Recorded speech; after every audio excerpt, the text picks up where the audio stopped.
एक लिस्ट आप फेरिस्ट निकाल लीजिए सर कि आपने किस किस मूवी पे कितने देवी देवताओं को अवहेलना किया है, अपमान किया है। वो एक लिस्ट है, एक छोटी सी लिस्ट नहीं है। तो अब वो सनातनी भाई जितने हैं ना, कैमरा घुमा करके आप पूछ लीजिए देश में, सारे लोग अब उन चीज़ों के विरोध में खड़े हैं कि हम अपने धर्म का अपमान नहीं सहेंगे। कब तक सहन करते रहेंगे? बस ये रीजन है सबसे बड़ा। दीपिका जी को और रणवीर सिंह जो उनका हस्बैंड है, उनको तो मैं एक सलाह देना चाहूंगा कि अगर आपके पास कपड़े की कमी हो गई है तो देश के सनातनियों से बोलिए, वो आपको कपड़े भिजवा देंगे। साहब, देश को आप क्या देना चाह रहे हो? आपको लोग अपना आइडल मानते थे, आपको लोग अपना आपको फॉलो करते थे, आपके फॉलोअर्स मिलियन में हैं, और उनको आप ये दिखा रहे हो कि यार बिकनी पहन रहे हो और गलत गलत। रणवीर सिंह ने तो हालांकि कुछ पहना ही नहीं था, आपको पता होगा। तो क्या ये संदेश देना चाह रहे हैं? क्या आप ये देश को संदेश देना चाह रहे हो कि लोग यहाँ के बिकनी पहने और यहाँ के कपड़े नहीं पहने? ऐसा देश हमारा संस्कृति नहीं है।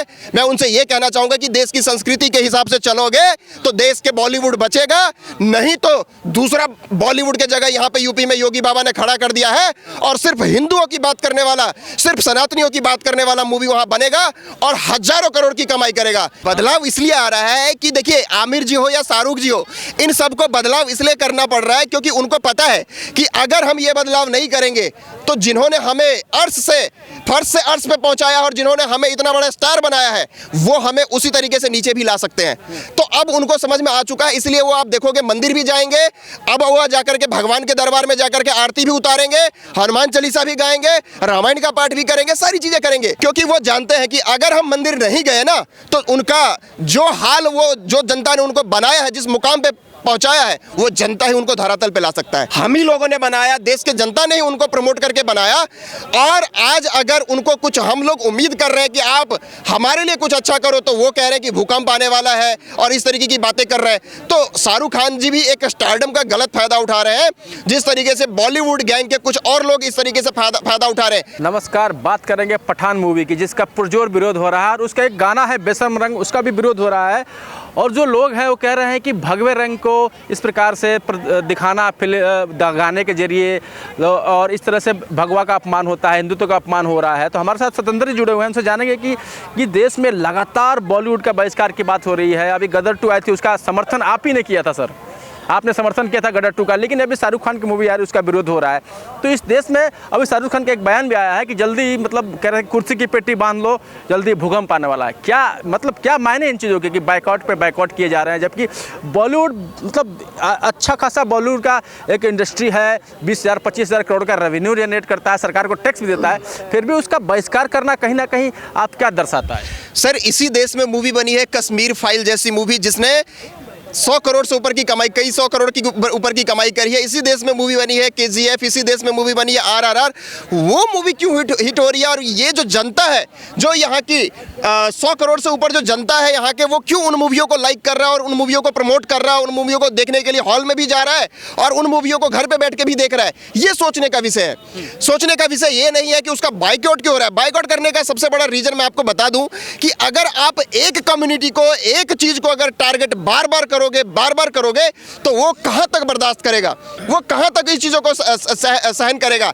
आप देखिए, जो ये गाना ही ये लेकर के आए हैं बेशरम रंग, और उसमें भगवा यूज कर रहे हैं। मुझे भगवा से प्रॉब्लम नहीं है, किसी को भी भगवा से प्रॉब्लम नहीं होगा, क्योंकि भगवा रंग तिरंगा पे भी है और भगवा रंग आपके मंदिर के ऊपर भी होता है, रंग कोई प्रॉब्लम नहीं है। लेकिन उसको जिस तरीके से दर्शाया गया है ना, जहां पे यूज किया गया है, वो उनकी एक विकृत मानसिकता को दर्शाता है और ये दिखाता है कि आप यहाँ के जो बहुसंख्यक लोग हैं उनके बारे में क्या सोचते हैं। ऐसा आप इसलिए कर रहे हो क्योंकि और लोगों के बारे में तो आप गलत सोच नहीं सकते, बोल नहीं सकते, और जो एक दूसरा पक्ष है उसके बारे में लगातार जो ये प्रोपेगेंडा चल रहा है, ये एक बॉलीवुड का, वो सबसे बड़ा कारण है इनका बॉयकॉट का। आप देखिए ना, एक लिस्ट आप फेरिस्ट निकाल लीजिए सर कि आपने किस किस मूवी पे कितने देवी देवताओं को अवहेलना किया है, अपमान किया है। वो एक लिस्ट है, एक छोटी सी लिस्ट नहीं है।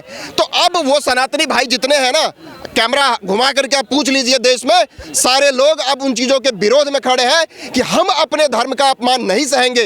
कब तक सहन करते रहेंगे? बस ये रीजन है सबसे बड़ा। शाहरुख खान कह रहे हैं कुर्सी की पेटी बांध लो, भूकंप आने वाला है। मतलब क्या मायने हैं इसके, क्या होने वाला है, क्या कर देंगे शाहरुख खान ऐसा कि मूवी, क्या उनकी क्या कह रहे हैं कि मूवी फ्लॉप फ्लॉप हो जाएगी, क्या हिट हो जाएगी, क्या होने वाला है? नहीं, शाहरुख खान जी को ये सोचना चाहिए था कि उनको शाहरुख खान जो वो खान में गिने जाते हैं, वर्ल्ड के इतने रिचेस्ट एक्टर में आते हैं, उनको किसने बनाया? अपने आप तो नहीं बन गए, हम ही लोगों ने बनाया, देश के जनता ने ही उनको प्रमोट करके बनाया।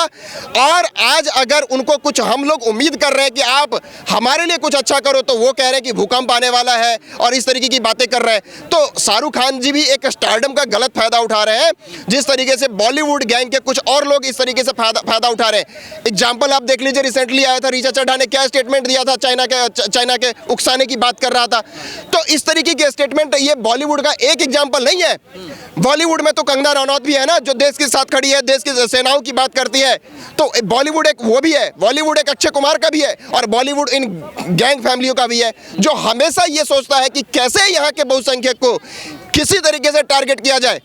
ये एक प्रोपेगेंडा चल रहा है सर। लेकिन सर पहले मतलब दिखाया जाता था कि मतलब पहले मंदिर नहीं जाते थे, अब मंदिर जाने लगे शाहरुख खान। तो उस मंदिर जा रहे हैं, वैष्णो देवी के माता के यहाँ हारजी लगा रहा है, तो उनका तो मतलब उसके अनुसार भी उनको थोड़ा सा देना चाहिए, रियायत देनी चाहिए कि उनका बहिष्कार ना हो। यही तो सोचने वाली बात है ना। जब वो पहले तो वो चादर चढ़ाते थे जाकर के मज़ारों पे, अब मंदिर जा रहे हैं। अब हमारी माता के दरबार में जो उनको पिछले 30-40 वर्षों के बाद याद आया है, क्या कारण है? क्योंकि वो जानते, एक मिनट, क्योंकि वो जानते हैं कि अगर हम मंदिर नहीं गए ना, तो उनका जो हाल, वो जो जनता ने उनको बनाया है, जिस मुकाम पे पहुंचाया है, वो जनता ही उनको धरातल पे ला सकता है। ये सबसे बड़ा कारण है, इसलिए वो मंदिर जा रहे हैं। आप देखोगे बड़े बड़े हमारे और भी स्थल वो जाएंगे। अभी वो और मज़ारों पे क्यों नहीं गए चादर चढ़ाने के लिए? सोचने वाला सवाल है, समझने वाली बात है। आमिर खान का भी अचानक बदलाव हो जाता है। पहले लोग कहते हैं कि भारत में डर लगता है, उसके बाद कलश और नारियल के लेकर अपने ऑफिस का अनावरण करते हैं कि मतलब देश में हो क्या रहा है, हो बॉलीवुड में क्या हो रहा है, मतलब नहीं, कुछ एक चीज समझ में नहीं आ रहा है कि हिंदुस्तान में डर लग रहा है। क्या आप यमन में जीना चाहते हो? क्या आप पाकिस्तान में रहना चाहते हो? क्या आप सीरिया में रहना चाहते हो? आप उनसे पूछिए ना कि आप कौन से कंट्री में सेफ फील कर रहे हो। जितने मैंने लिस्ट बताई है, एक भी कंट्री सेफ नहीं है जहां पे आए दिन में वहां के मस्जिदों में और वहां के हाईलाइटेड सिटीज में वहां पे बम फूटते हैं। हिंदुस्तान में चूंकि आप एक अभिव्यक्ति की आज़ादी के नाम पे इतनी सारी चीजें बोल पाते हो, इतने खुले हवा में सांस ले पाते हो, इसलिए आप यहाँ पे कुछ भी बोल जाते हो जो यहाँ सेफ नहीं हो। अगर हिंदुस्तान में सेफ नहीं हो, आप कहीं भी सेफ नहीं हो। लेकिन सर ये बताइए, शाहरुख खान मंदिर गए, मैंने आपको बताया कि आमिर खान ने एक ऑफिस का उद्घाटन किया, वहाँ पर उन्हें सनातन धर्म के विधि के अनुसार उद्घाटन किया, तो ये बदलाव क्यों आ रहा है? बदलाव इसलिए आ रहा है कि देखिए, आमिर जी हो या शाहरुख जी हो, इन सबको बदलाव इसलिए करना पड़ रहा है क्योंकि उनको पता है कि अगर हम ये बदलाव नहीं करेंगे तो जिन्होंने हमें फर्श से अर्श पे पहुंचाया और जिन्होंने हमें इतना बड़ा स्टार बनाया है, वो हमें उसी तरीके से नीचे भी ला सकते हैं। तो अब उनको समझ में आ चुका है, इसलिए वो आप देखोगे मंदिर भी जाएंगे। अब वो जाकर के भगवान के दरबार में जाकर के आरती भी उतारेंगे, हनुमान चालीसा भी गाएंगे, रामायण का पाठ भी करेंगे, सारी चीजें करेंगे, क्योंकि उनको हमने हीरो बनाया, हमने ही था। लास्ट क्वेश्चन आपसे ये रहेगा, दीपिका पादुकोण के बारे में क्या कहना चाहेंगे, जिसमें अभिनेत्री है और उन्हीं के जो वस्त्र उन्होंने पहना है भगवे कलर का या जिस कलर का भी हो, कलर का विरोध नहीं है, लेकिन उन्हीं के ऊपर सारी चर्चा हो रही है अभी। नहीं, दीपिका जी को और रणवीर सिंह जो उनका हस्बैंड है, उनको तो मैं एक सलाह देना चाहूंगा कि अगर आपके पास कपड़े की कमी हो गई है तो देश के सनातनियों से बोलिए, वो आपको कपड़े भिजवा देंगे। साहब, देश को आप क्या देना चाह रहे हो? आपको लोग अपना आइडल मानते थे, आपको लोग आपको फॉलो करते थे, आपके फॉलोअर्स मिलियन में है, और उनको आप ये दिखा रहे हो कि यार बिकनी पहन रहे हो और गलत। रणवीर सिंह ने तो हालांकि कुछ पहना ही नहीं था, आपको पता होगा। तो क्या ये संदेश देना चाह रहे हैं? क्या आप ये देश को संदेश देना चाह रहे हो कि लोग यहाँ के बिकनी पहने और यहाँ के कपड़े नहीं पहने? ऐसा देश हमारा संस्कृति नहीं है। मैं उनसे ये कहना चाहूंगा कि देश की संस्कृति के हिसाब से चलोगे तो देश के बॉलीवुड बचेगा, नहीं तो दूसरा बॉलीवुड के जगह यहाँ पे यूपी में योगी बाबा ने खड़ा कर दिया है और सिर्फ हिंदुओं की बात करने वाला, सिर्फ सनातनियों की बात करने वाला मूवी वहाँ बनेगा और हजारों करोड़ की कमाई करेगा। क्यों? क्योंकि हमारी जो बात करेगा उसकी मूवी हिट होगा ना, हो भी रहा है। कश्मीर फाइल जैसी मूवी आती है तो आपके ही मानने वाले नेता जो है ना, अपने सदन में खड़े होकर के हंसते हैं और ये कहते हैं कि इस मूवी को यूट्यूब पे डाल दो।